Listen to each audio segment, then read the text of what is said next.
opportunity to thank everyone who supported us since day one, to our fans mula sa bahay ni Kuya hanggang ngayon. Yes! Grabe, this wouldn't be possible without you. This is not just our movie, this is your movie as well. So maraming salamat sa unconditional love and support.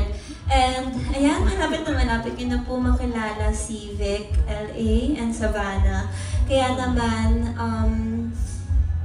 sana po ay mabigyan niyo po kami ng pagkakataon na mai-share ang Paskong ito kasama kayo. We hope that you give us a chance to make you guys happy. Sana ay bigyan niyo kami ng pagkakataon na pakiligin kayo, again, pasiyahin kayo, paiyakin kayo, and join us in this roller coaster. And tulad ng lagi kong sinasabi, taluan niyo po ang pumili ngayong Pasko. Tingnan natin. So, ayan!